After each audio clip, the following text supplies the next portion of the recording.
One Man's Family, winner of 47 national awards, a Carlton E. Morse creation. One Man's Family, now in its 27th year, is dedicated to the mothers and fathers of the younger generation and to their bewildering offspring. Chapter 20, Book 132 of the Barbour family saga. Today, Mr. Todd Hunter makes a speech. It's October 24th at 5:56 p.m. in Seacliff, San Francisco. Sometime this evening in the vaulted mid-Victorian banquet room at the Bankers and Brokers Club in downtown San Francisco, Mr. Henry Barbour, as the only surviving past president from the original board of directors, will rise to respond to the closing toast. Yes. But now at 5:57, he's standing before his wife's full-length mirror in the master bedroom at the family home, surveying himself dubiously from head to toe. His full dress suit looks as if it smelled of mothballs. It does not, of course. It's been to the cleaners. Mr. President, Mr. Vice President, Mr. Secretary, members, guests, ladies and gentlemen.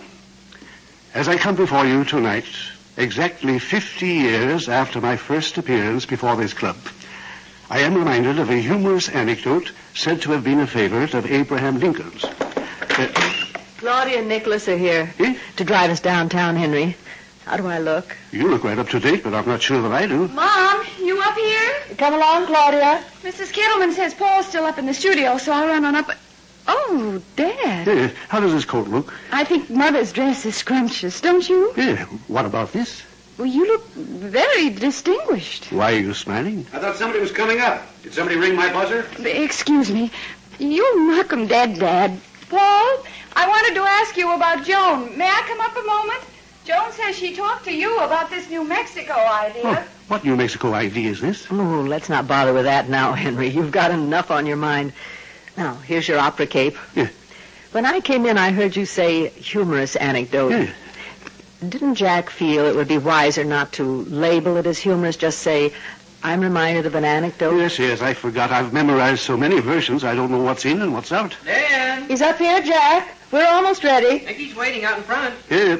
Betty and I are leaving now with the girls. We probably won't see you till after the banquet, but I wanted to wish you good luck. How does the suit look to you? Well, it looks fine. Perfect for the occasion. It would have been ridiculous to buy a new dress suit for one banquet. Hey, Dad. Yes, Paul. Hiya, Jackson. Well.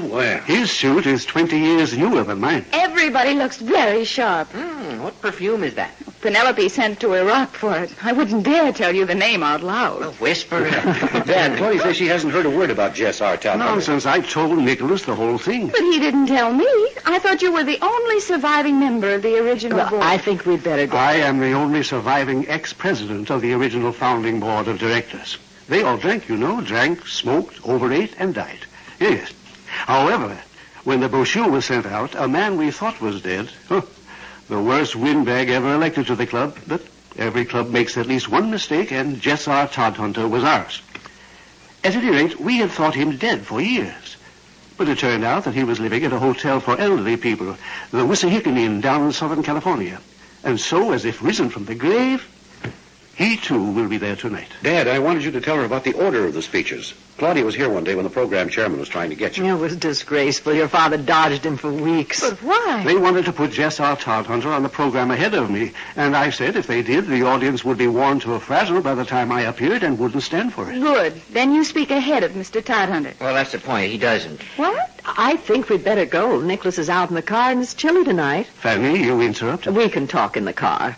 As I started to say, I finally agreed to allow Mr. Todhunter to speak first. The club is giving him a small bronze plaque, I understand, but I'm to receive a surprise gift of some value. And it would point up the difference too much if I received mine when he receives his. So I'm to close the program. I am the climax, as it were. Talk about windbags. Here's your top hat, Henry. Let's get started. That all right? Oh, magnificent. Yes, I'll have my manuscript with me and try not to read it. But if I begin turning pages, you'll know I'm in trouble. So, pray. You'll be fine, Dad. You'll have them in the aisles. Yeah. Mr. President, Mr. Vice President, Mr. Secretary, members of the board, ladies.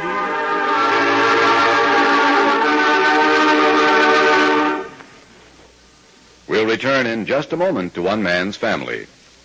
This is Bill Goodwin. You know, someone once said humor's the true democracy. That's why we Americans can smile when we tell the stories of the legendary heroes who helped to build our country's great institutions and industries. Take the railroads. There's hardly a worker on them who doesn't know all about the greatest railroad man of them all, John Henry, who weighed 33 pounds at birth and played with a sledgehammer for a toy. When he was 12, John Henry worked in the cotton fields of West Virginia, but he wasn't happy. No, sir, he wanted to help build a new industry which was springing up, the railroad. So he got himself a job helping to dig the Big Bend Tunnel. Matter of fact, he did most of the work himself, working with a 20-pound hammer in each hand. Then a sharp character came along and tried to sell John Henry's boss a steam drill, which would take the place of 20 men. The boss offered to match John Henry against the drill. If it dug more holes than John Henry did, the boss would buy the drill. But if John Henry won, the boss would get the drill and $500. The match was set up and the race was on. For 6 hours, John Henry made his hammer ring. For 7 hours, 8. It wasn't until the beginning of the 9th hour that he showed any signs of getting tired. At the end of the 9 hours, the race was over. John Henry won, and the boss got his $500 and a free drill.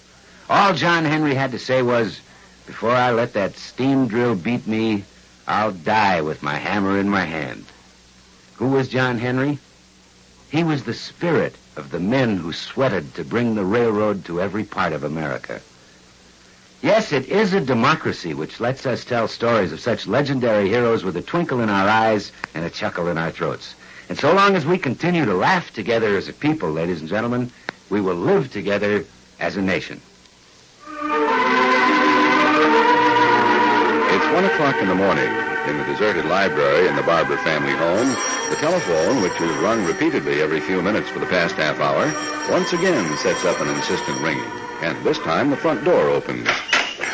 Oh, boy. Telephone's ringing. Somebody get it. Jack, you're nearest. Not yet. Nicky and I'll go on home. See you tomorrow, Claude. Wait, Claudia, don't you want your pen? Oh, yes, I'll come in. Wait for me, Nicky. Is somebody going to answer that telephone? I'm right here. Close the door, please. I got it. Well, answer it. I'm waiting for the confusion to die down. Come along, Claudia. Oh, excuse me. Dad, cheer up. It wasn't your fault. Hello? Who? Oh, yeah, hold the phone. It's the city editor of the Chronicle. I'll not talk to anybody. Well, who is it, Abe Melancoff? Oh, is this Abe Melancoff? Oh, one moment. Oh, it's his assistant. Well, let me speak to him. I'm going to bed. I have nothing to say. Good night. Good night, Dad. I'm sorry about Good it. night, Dad. Yes. Let's never mention it again. Hello. This is Paul Barbour. What did you want to know? Yes, Bankers and Brokers Club. 50th anniversary dinner. Yes, that's right. No, Mr. Barbour was the guest of honor, but he never got around to making his speech. Tell him what happened. Mr. Jess R. Todhunter preceded Mr. Barbour on the program. That's right. Last living members of the original board. Todhunter had been a director 50 years ago, and my father had been president of the club the first year, 1908. Yes, that's right. Well, what happened tonight was this. The toasts and responses were unusually long. Mr. Todhunter rose to speak at 11:05 and spoke from 11:05 to 12:07 when he collapsed. Yes, at the speaker's table. What doctor? Jack, did you... Fred Thompson. Oh, yeah. Dr. Fred Thompson was among the 2 or 3 doctors in the audience. I'm not sure what hospital they sent him to. Stanford? Oh, there. Oh, yes, near, I see. He what? Well, not really. Oh, that's too bad. My father will be deeply sorry to hear it. Well, Nicky's waiting, and They're still on the phone. Oh, sorry. No, Mr. Barbour's going up to bed. I'm sure he would express deepest regret. Mr. Todhunter was a memorable figure in the club for half a century. Well, thank you. No, that's all right. That's what I said. Mr. Barbour's speech was never delivered. The party broke up. You're welcome. Good night. Mom, tell Dad. I'm here. I'm here on the stairs. what happened? That sounded ominous. Jess Todhunter passed away en route to the hospital. Why, George. I'm sorry for Todhunter. But here, by George. I hope they carry it on the Associated Press. Let this be a warning to banquet speakers the whole world over. Here's an actual case. I feared it at every banquet I've ever attended. But this man actually talked himself to death.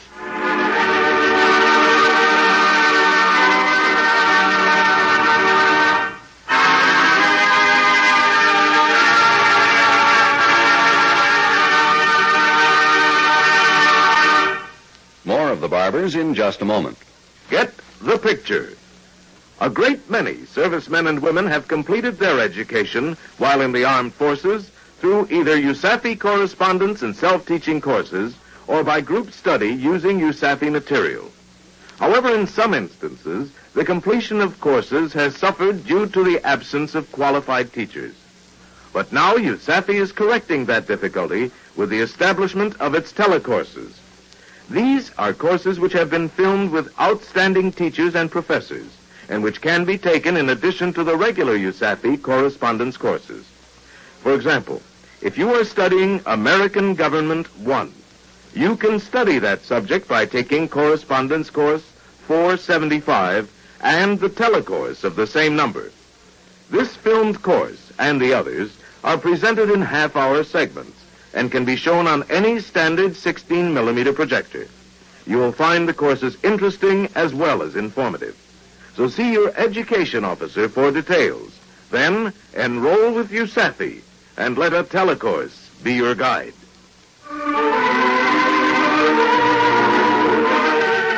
It's 4 o'clock in the morning now, and in the big double bed, 2 figures lie unnaturally still, each trying not to disturb the other. But now... Henry? Yes, haven't closed my eyes. Fanny, do you realize I am now the last man, the only one, the sole survivor of the original board of directors of the club? A remnant of another age? You look just wonderful to me. You were the handsomest man there, and the healthiest. Age isn't anything but a state of mind. Thank you. I think I would have made a good speech if I'd had a chance. I'm sure you would have. I wouldn't have used the word humorous, Fanny. No. I would have launched right off into the story and got a laugh. Of course. I didn't have the slightest doubt. I wonder what gift they were planning to give me. Mr. DuPont said he'd drop in here on Monday. Yes. I suppose they'll give it to me then. Oh, good night, Fanny. Good night, my dear. Mr. President, Mr. Vice President.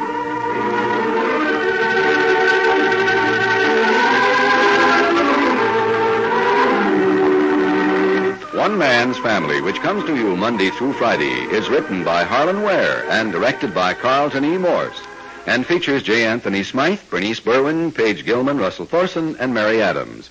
One Man's Family has been selected to be heard by our armed forces overseas through the worldwide facilities of the Armed Forces Radio Service. In Chapter 21, Book 132, Father Barbour receives a gift. Frank Barton speaking.